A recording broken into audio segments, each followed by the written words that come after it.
కాపాలి. ఇప్పుడు మాచర్ల తెలుగుదేశం పార్టీ నాయకులు కార్యకర్తలందరూ ఎంతో అభిమానిస్తూ రేపు భారీ మెజారిటీతో గెలిపించబోతున్నటువంటి మాచర్ల బ్రహ్మానందరెడ్డి గారిని, జూలకంటి బ్రహ్మానందరెడ్డి గారిని మాట్లాడవలసిందిగా కోరుతున్నాం.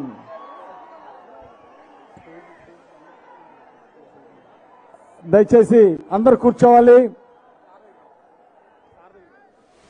నాయకులందరూ కూర్చోవాలి. దయచేసి వేదిక మీద ఉన్న నాయకులందరూ కూర్చోవాలి. దయచేసి ఇంకా మాట్లాడవలసిన నాయకులు ఉన్నారు.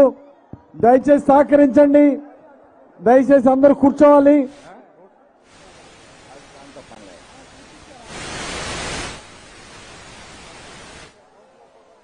పల్నాడు వీరులందరికీ నమస్కారం. యుద్ధానికి సయ్యా. ఈ రాష్ట్రంలో ఒక సైకో పరిపాలన వచ్చింది. ముఖ్యంగా ఈ పల్నాడు ప్రజలు ఆత్మగౌరవం, ఆత్మాభిమానం, ప్రాథమిక హక్కులు భంగం కలిగించబడ్డాయి.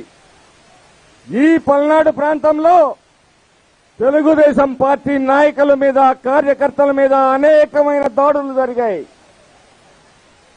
వీటన్నిటికీ సమాధానం రాబోయే ఎన్నికల్లో పల్నాడు పౌరుషాన్ని మీసం మెలేసి తెలుగుదేశం విజయాన్ని చంద్రబాబు నాయుడు గారికి అంకితం చేసినప్పుడే మన ఆత్మగౌరవం, మన ఆత్మాభిమానం, మన హక్కులు కాపాడబడతాయి. ఒక్క అవకాశం అంటూ సానుభూతి మాటలతోటి తండ్రి మరణాన్ని చూపించి అనాథనన్నాడు, కోడి కత్తి డ్రామా ఆడాడు, బాబాయిని హత్య చేపించాడు. సెంటిమెంట్లతోటి, ఎమోషన్స్ తోటి ప్రజల మనసుల్ని కొల్లగొట్టడంలో ఈ దొంగ సిద్ధహస్తుడు. ప్రజలందరూ కూడా గమనించాలి. ఈరోజు సమాజంలో సామాజిక న్యాయం అని చెప్తాడు. సామాజిక న్యాయాన్ని సమాధి చేసిన వ్యక్తి ఈ జగన్మోహన్ రెడ్డి. సమాజంలో అన్ని వర్గాలు కూడా ఈరోజు దోపిడీకి, వేధింపులకు, వేదనకు, అరాచకాలకు, అకృత్యాలకు బలైపోయాయి. ఇందులో మాత్రం సామాజిక న్యాయం గొప్పగా పాటించాడు. ఇక్కడ కులం చూడలేదు, మతం చూడలేదు, ప్రాంతం చూడలేదు, అన్ని వర్గాల మీద కూడా దాడులు చేయించాడు. అంతేకాదు సమాజంలో అన్ని వర్గాల మీద కూడా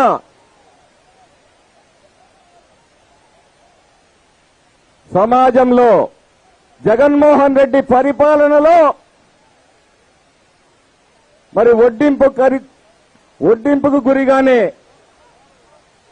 ఎస్సీ గాని, ఎస్టీ గాని, బీసీ గాని, మైనారిటీ గాని ఎవరైనా ఉన్నారా? ఇసుక రేట్లు పెంచాడు, మద్యం రేట్లు పెంచాడు, మహిళల కన్నీరు కురుస్తానన్నాడు, మద్యపాన నిషేధం చేస్తానన్నాడు. అనేక రకాలైన ఇంటి పన్ను, చెత్త పన్ను, ఆర్టీసీ ఛార్జీలు, ఇలా ఒకటి కాదు, సమాజంలో అన్ని వర్గాల మీద అన్ని రకాలుగా బాదుడు చేశాడు.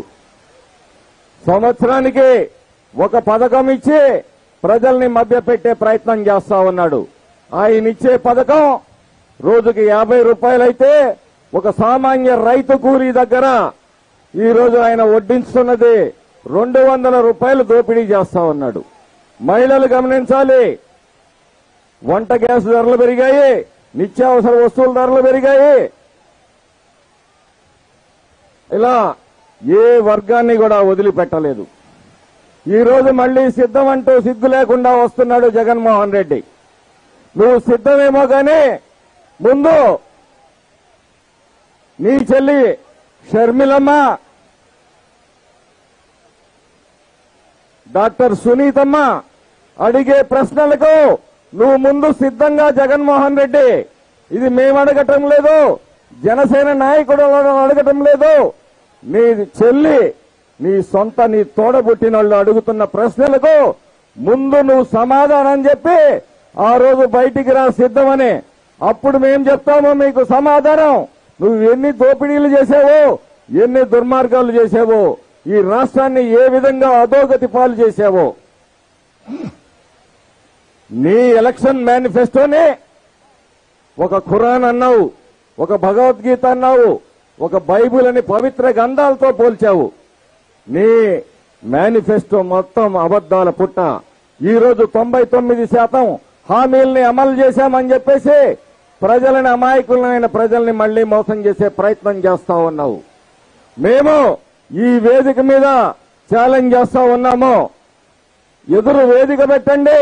నీ 99% హామీలు నువ్వు అమలు చేసేవా లేదా అనేది నువ్వు చర్చకు సిద్ధమా అని చెప్పేసి ఈ సభాముఖంగా అడుగుతున్నాము.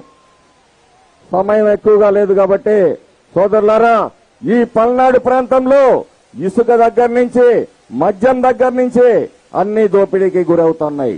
చివరికి దేవుడి దగ్గర టెంకాయ కూడా 25 రూపాయలదే 60 రూపాయలు అమ్మే దుస్థితి. అంటే దేవుడి దగ్గర కూడా ఏ రకమైన దోపిడీ చేస్తున్నాడో మరి మాచర్ల శాసనసభ్యులు గాని, ఇక్కడైతే అక్రమ మైనింగ్. కాబట్టి సోదరులందరూ కూడా రాబోయే ఎన్నికల్లో ఈ రాష్ట్రానికి ఒక దిశనే, ఈ నడి సముద్రంలో ఉన్న ఈ రాష్ట్రాన్ని కాపాడాలంటే దార్శనికుడు మరి చంద్రబాబు నాయుడు గారు లాంటి మహానాయకుడు ఉంటేనే ఈ రాష్ట్రంలో భవిష్యత్తులో మన భవిష్యత్తు గాని, మన బిడ్డల భవిష్యత్తు గాని బాగుపడాలంటే నారా చంద్రబాబు నాయుడు గారిని ముఖ్యమంత్రిగా చేసుకున్న రోజే అది సాధ్యమవుతుందని చెప్పి ఈ సందర్భంగా తెలియజేస్తూ, మీ అందరూ కూడా ప్రతి తెలుగుదేశం అభ్యర్థి గెలుపు కోసం ఈ 2 నెలలు కష్టపడితే రాబోయే 5 సంవత్సరాలు మీకోసం మేము కష్టపడతామని చెప్పి ఈ సందర్భంగా తెలియజేస్తూ, మీ అందరూ కూడా ఎన్నికలకి వాళ్ళ సిద్ధం పిలుపుకి మీరు సై కొట్టాలని చెప్పేసి, చంద్రబాబుకి జై కొట్టాలని చెప్పేసి మీ అందరినీ కోరుకుంటూ సెలవు తీసుకుంటున్నాను.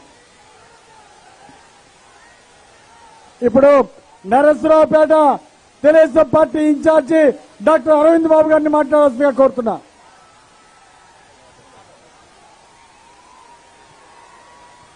తమ్ముళ్ళు ఎలా ఉన్నారు? యుద్ధానికి సిద్ధమా? యుద్ధానికి సై.